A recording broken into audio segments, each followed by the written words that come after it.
ये मकर का जो उत्सव है कोई साधारण नहीं। हिंदू धर्म में मकर संक्रांति को यूं ही नहीं मना ली कि तुम गंगा नहाया जाके।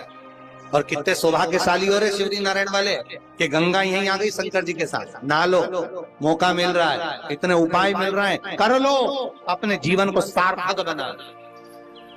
पूरे वर्ष में एक दिन ऐसा आता है, मकर राशि में सूर्य प्रवेश करता है तो उसे मकर संक्रांति कहते हैं। हमारा ध्यान दीजिएगा, पूरे वर्ष में एक दिन मकर संक्रांति।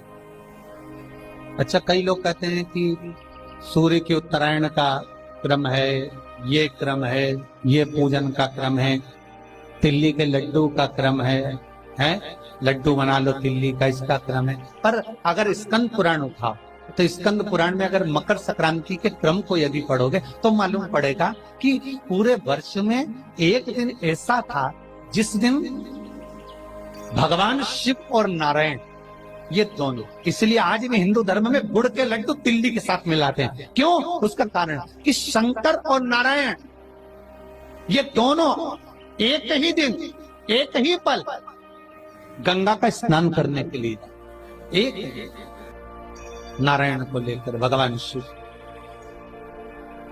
देखिए इतना कितना हमारे हिंदू धर्म में एक एक तिथि का, एक बार का एक महत्व, उसको समझ। माता लक्ष्मी, भगवान नारायण और भगवान शिव को स्नान के लिए गुप्त रूप से झांक दिए तो भगवान विष्णु ने तिरछी दृष्टि में माता लक्ष्मी को देखा।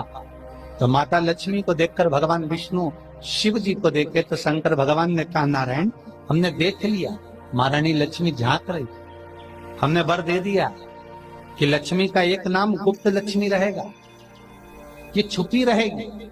और आज मकर संक्रांति के दिन नारायण और शिव का दर्शन इस लक्ष्मी ने करा है।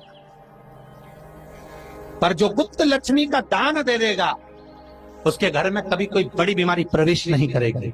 कैंसर जैसा रोग, किडनी और लीवर का रोग नहीं हो सकता। आज भी नियम है कि मकर संक्रांति के दिन एक लड्डू बनाया जाता है गुड़ और तिल्ली का, उसमें 1 का सिक्का, 2 का सिक्का या कोई लक्ष्मी उसमें फंसा दी जाती है और लड्डू को पैक कर कर किसी मंदिर में दान दे दिया जाता है। उसको कहते हैं गुप्त लक्ष्मी, जिससे घर में कोई बड़ी बीमारी प्रवेश नहीं, वो केवल मकर संक्रांति को ही हो।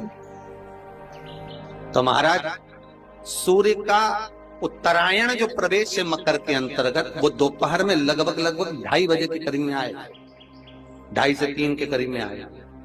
आपको ऐसा लगे या किसी की तबीयत थोड़े दिन अच्छी हो रही है, फिर गिर रहा है, फिर अच्छी हो रही है, फिर बेकार हो रही है, फिर अच्छी हो रही है, फिर बेकार हो रही है, दवाई खा रहे हो नहीं लग रही, तो आप जब मकर राशि में सूर्य प्रवेश करे, कल मकर संक्रांति के दिन उत्तरायण जब सूर्य के भाव प्रवेश करे महाराज, दोपहर में 2:30 पौने 3 बजे के करीब में प्रवेश कर जाएगा, इतनी बजे। तो प्रयास करना, थोड़ी सी काली तिल्ली लेना महाराज जी, उसमें एक बमूल का कांटा लेना, काली तिल, बमूल का कांटा और किसी भी वृक्ष की 5 पत्तियां लेना महाराज। उसको लेकर औषधि ना लग रही हो, जिसका स्वास्थ्य गड़बड़ हो रहा महाराज, उसका स्पर्श कराकर या 21 बार उस पर से उतार कर, और उतारना क्या नाम लेकर है? अवधूतेश्वर महादेव।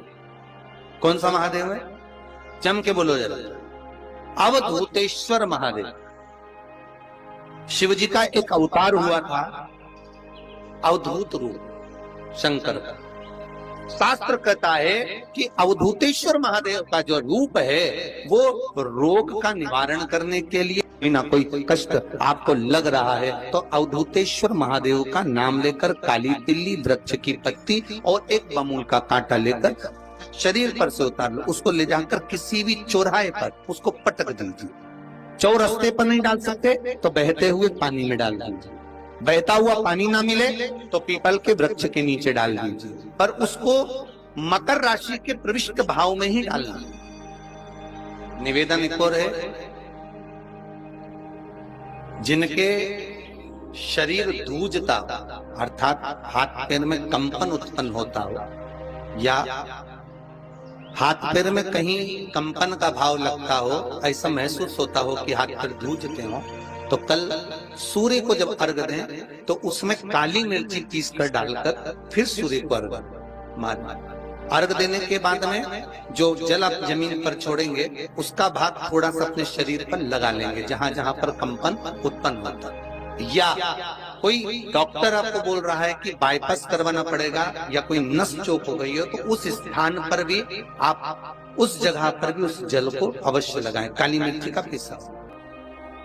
कितनी प्रतीक्षा करते करते करते करते करते करते भीष्म पितामह उत्तरायण का इंतजार करते रहे, कितनी प्रतीक्षा करते रहे।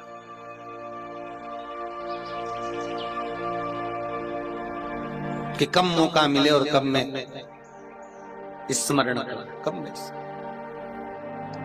शुगर वाले जीव जिनकी शुगर ऊंची नीची हो रही हो, ज्यादा शुगर की परेशानी आ रही हो और इंजेक्शन लेना पड़ रहा हो, उनके लिए निवेदन है काली तिल्ली कल के लिए ये खास तौर से, बाकी के शुगर के लिए तो उपाय और बाद में बता देंगे, पर कल के लिए जो करना चाहे, जिनकी शुगर लेवल में नहीं आ रही, काली तिल्ली शंकर भगवान के शिवलिंग पर समर्पित कर दो और उस काली तिल्ली को जब शिव जी पर चढ़ाएं तो महाराज हाटकेश्वर महादेव का नाम लेना है। कौन से महादेव?